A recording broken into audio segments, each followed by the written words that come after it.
Hey, good morning.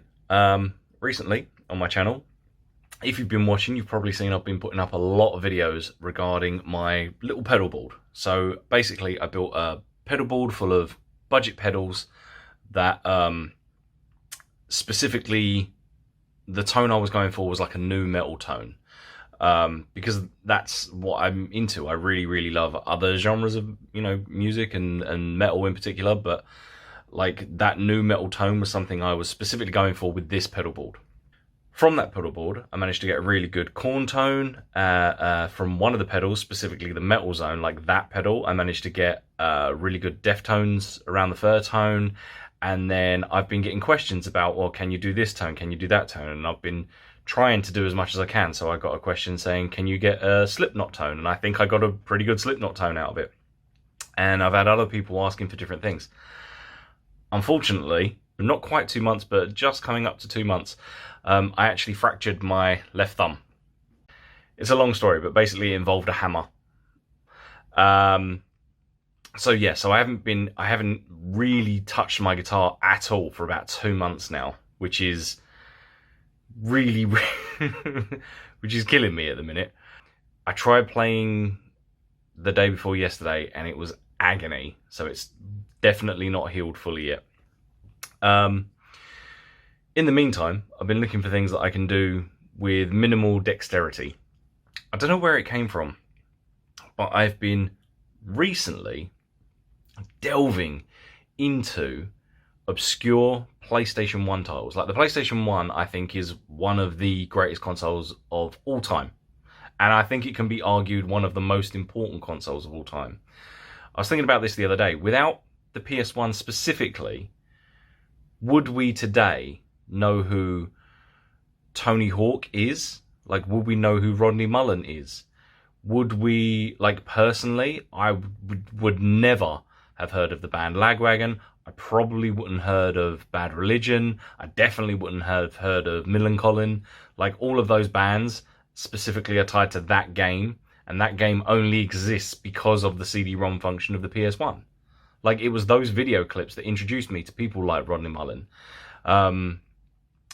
Like, on the other side of the Atlantic as well, I probably wouldn't know who Shinji Mikami was. I probably wouldn't know who Akira Yamaoka was. I definitely wouldn't know who Hideo Kojima was. Like, the PS1 is paramount in the introduction of those names to me. Like, I wouldn't know who those people are at all. And there's no reason for me to, because it was a delivery mechanism. The PS1 was a delivery mechanism for those people, for me. So I was like, well, there's probably a load of other stuff I haven't experienced yet that would have been formative had I have found out about it. I don't think there is a person alive that has played every single PS1 title. And the reason I say that is because I didn't know this until recently. There are just shy of 8,000 original PlayStation, so PS1, officially licensed releases.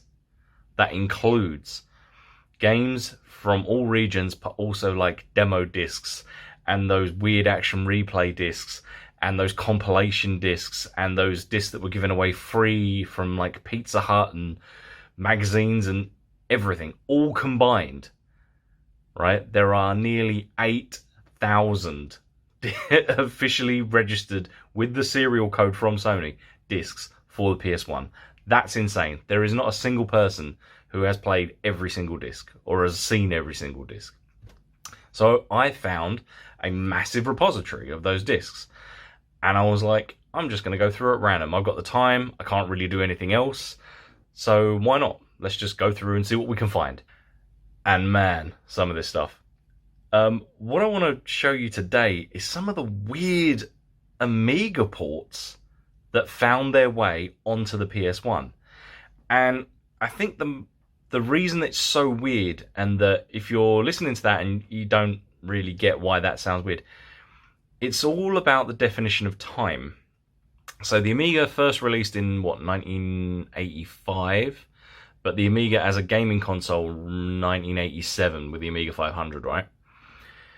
In Japan, the PlayStation 1 came out in 1994, but in the West, it came out right at the arse end of 1995. So when you think about the Amiga first, existing in 85 and the PS1 coming out in 95 in the West, that's 10 years. That's a decade. Now, a decade in calendar terms is what, 10 years?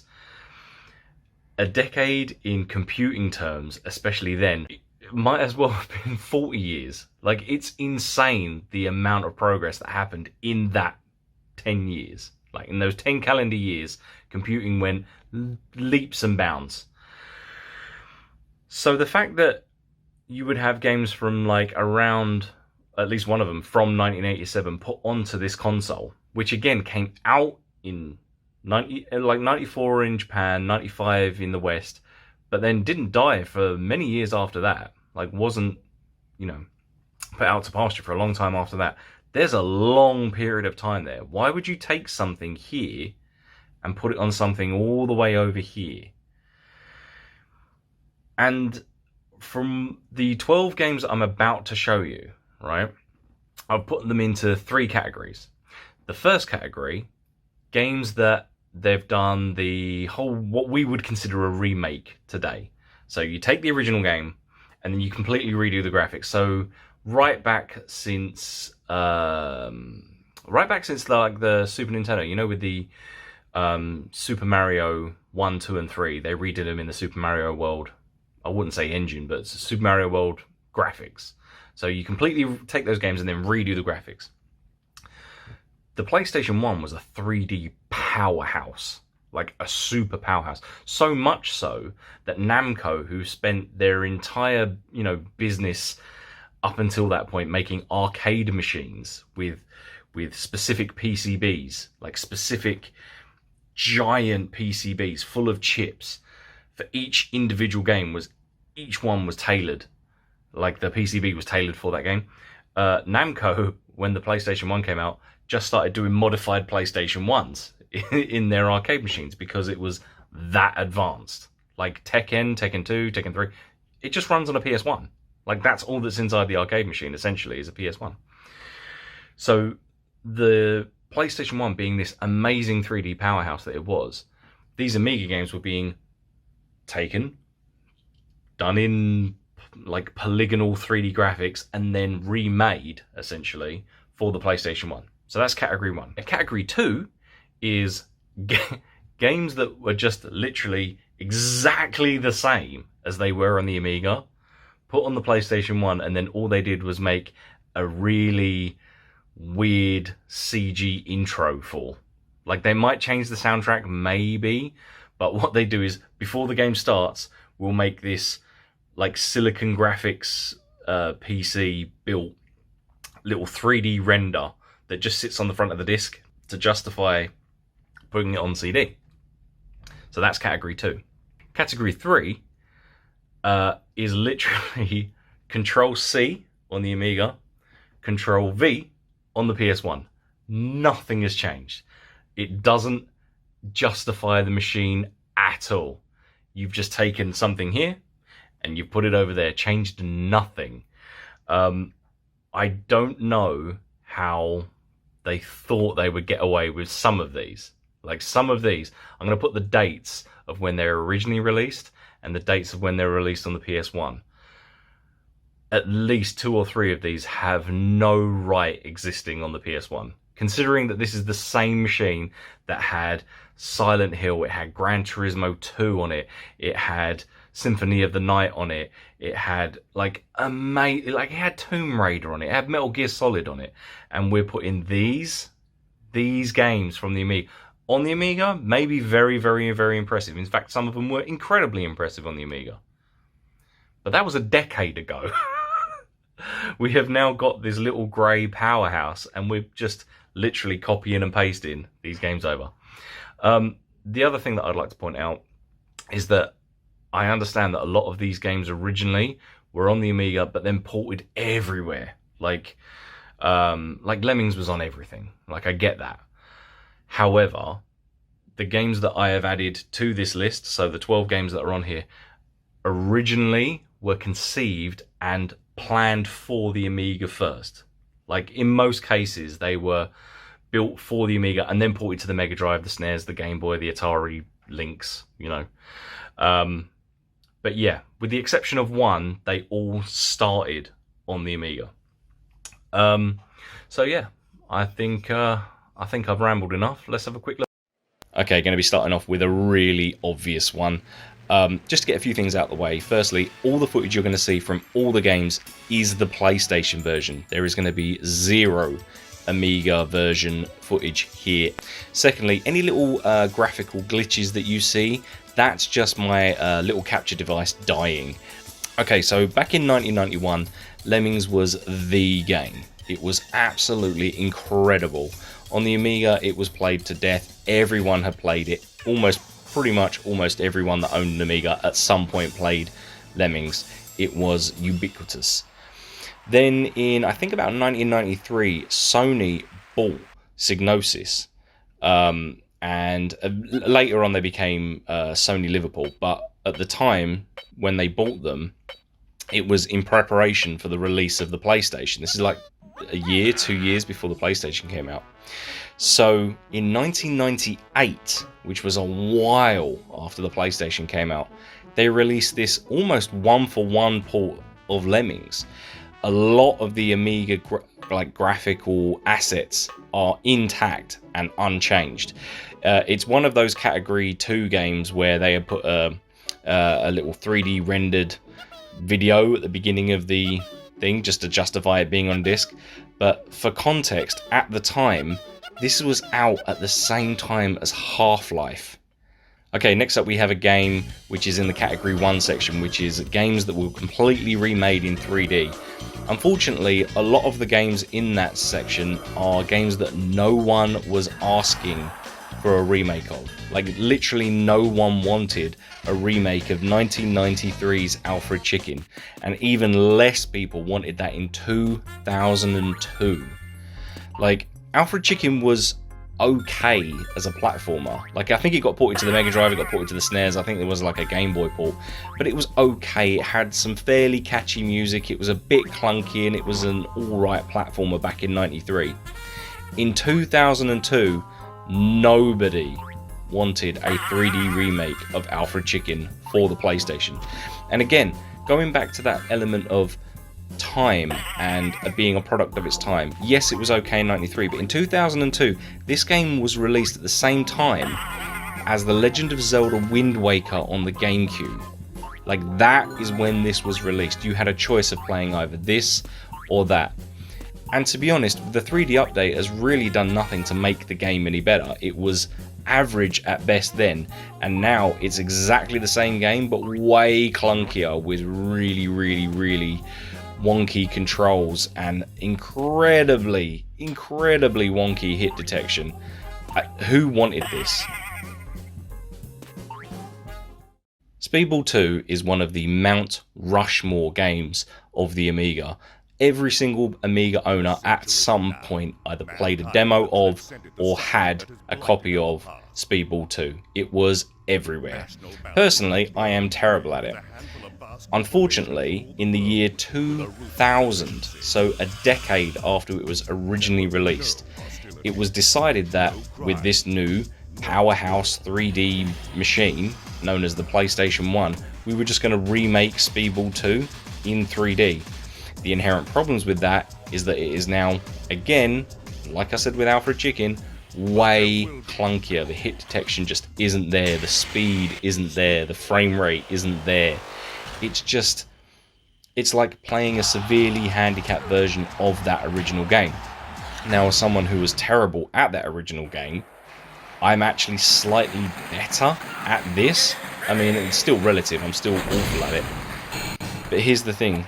In the year 2000, who was asking for this? That's the problem. If you're going to do a complete remake, it has to be better in every way. You can't remake a game and it be worse. And this is just so far off the mark. And that's coming from someone who's not a Speedball fan. Even I can appreciate this is far inferior to the original. Sensible Soccer and Sensible World of Soccer has got to be up there with Lemmings as one of the most ported Amiga games of all time. It was just everywhere. The Xbox 360 even has a port of Sensible World of Soccer. It's just everywhere. So I don't understand, again, it was in that category of let's take this game and make it 3D. I understand that the PlayStation was, a really, really good piece of 3D, kit, or kit that could do 3D really well, but nobody was asking for a 3D remake of Sensible Soccer on the same machine, which at the same time you could be playing FIFA 99, right? FIFA 99 is a far superior football game, which, as it happens, opens with the Song 2 by Blur, which is absolutely fantastic at the time, and even now that song holds up. Sensible Soccer on the PlayStation 1 starts with one of the worst songs I have ever heard from the guitarist of The Damned, right? It is easily it might even be one of the worst things I have ever heard, and that list includes the recordings from Jonestown. It is unbelievable. There is no point to this game. Their detection is wonky. It's just awful. 1989's Pipe Mania, or as the Americans may know it, Pipe Dreams, or as many people would know it, the minigame from Bioshock, released in 1989 and was fine. It was just a very standard puzzle game. I mean, this is in the era where we were just beginning to figure out point and click puzzle games. Like Minesweeper was one of the first, and then you had things like Atomino and little clicky games, just like little desktop games, and Pipe Mania was kind of an evolution of that. I don't understand why in 2001, right, the original game in 1989, so 12 years later, who thought, let's remake Pipe Mania in 3D and release it on the PlayStation 1. Again, I understand the idea of, remaking games in 3D to give it new life, but who was asking for this? The controls are the worst. Like, it is actually abysmal. There is such a massive delay on the direction of the little icon. Selecting things is a nightmare. There is no instructions, and to be honest, that little CG intro really not cutting the mustard. I don't know why they decided to make the pipes really, really stoned looking people, but whatever. Ubisoft Street Racer is kind of an exception to the rule as far as this list goes, in the fact that it was originally being developed for the Amiga as a kind of Mario Kart knockoff with really limited scaling and rotation. And then a port was being developed at the same time for the PlayStation 1 in full 3D with 2D animated sprites for the racers, which was released first in 1996, and then for some reason an Amiga port was released in 1997, so a year after the PlayStation port. And that is way, way more inferior. The PlayStation port itself is fine. Like, it's a 3D background with 2D sprites racer. It's got some nice scaling. It's got the virtual racing, different camera angles, little mechanic. It's fine. It's nowhere near as good as Mario Kart on the SNES even. Like, it's just fine. The turning is not so great. The controls are really, really, really... they're a bit too tight. The turning is way, way, way too fast. But why would you release the inferior version after the better version on more powerful hardware? This one has always confused me.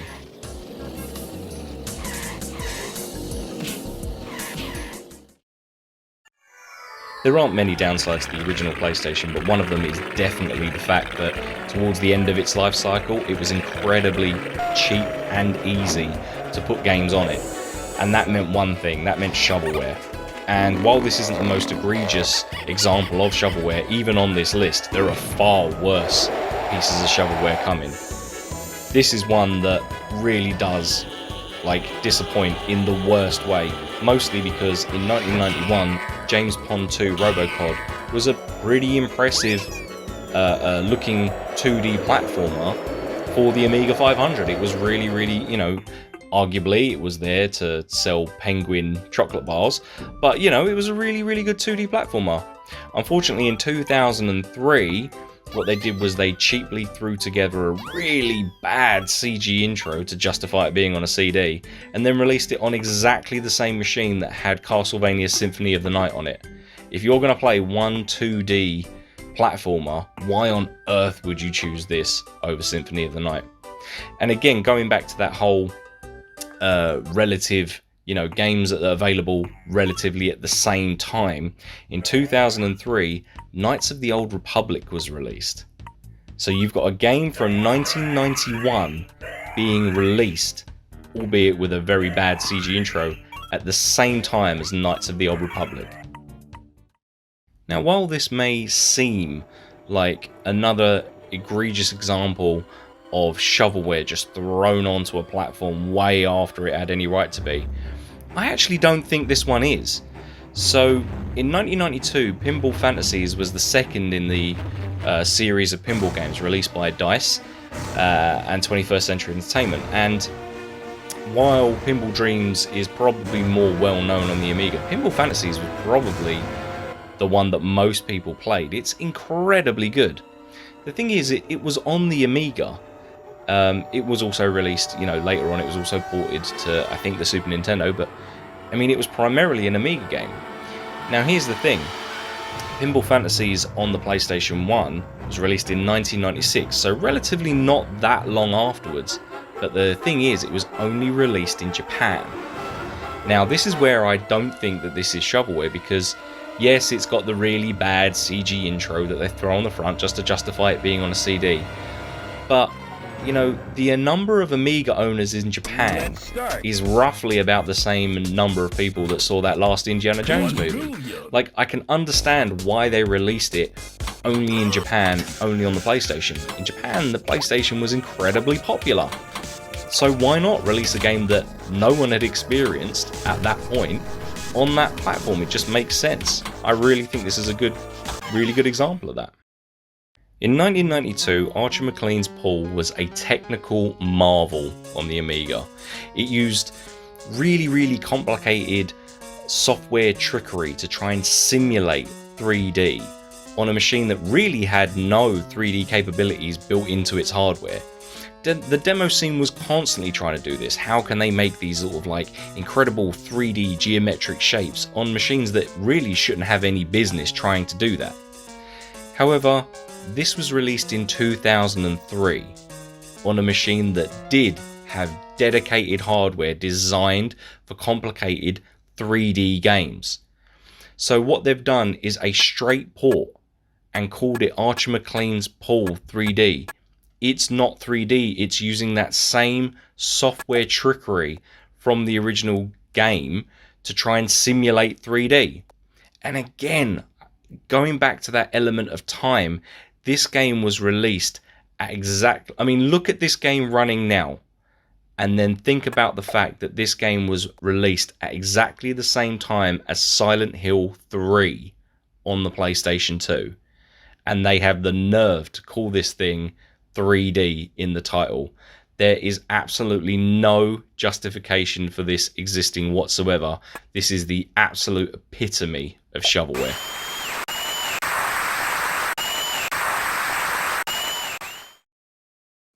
Not many Amiga owners have ever even heard of the title Baldies, but there's a good reason for that. The reason is that it was in development for a long time for the Amiga, but was cancelled. It was never actually released, even though it was basically finished. The reason for that? Commodore was going out of business. Like, the Amiga had one of the most, long and protracted deaths of any machine ever. But I mean, it saw some really good titles in its last years. And then in 2003, this piece of essentially abandonware from the 90s was resurrected bundled up and then just squirted out onto the PlayStation 1. It just doesn't deserve to be on this platform at all. It was a quick, cheap bit of software that was just thrown on there.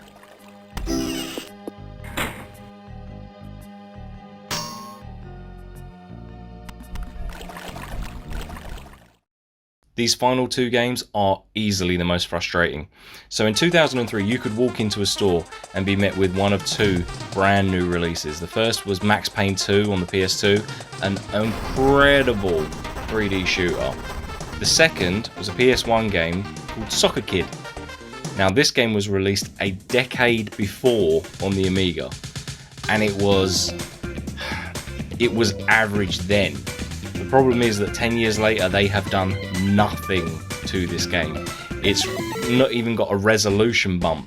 It's got nothing. It's not been remade in 3D. It hasn't got a really janky 3D intro to justify it being on CD. It's got nothing. Literally nothing. This is the same game.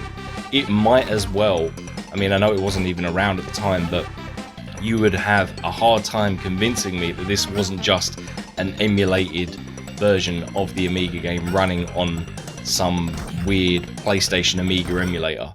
Like, they have done nothing to this. It doesn't justify itself at all. It's got no new soundtrack, nothing. It is the epitome of shovelware. Literally, this came out at the same time as Max Payne 2 on the PS2. There is no justification for this whatsoever other than it's cheap and it's quick, throw it on a disc. The sheer audacity of this last title is so brazen that it's actually kind of impressive. The Three Stooges is nothing more than a minigame collection for the PS1, which sounds like just a standard bit of shovelware, but it's so wrong on so many levels that it just becomes confusing. Firstly, it was released in 2002.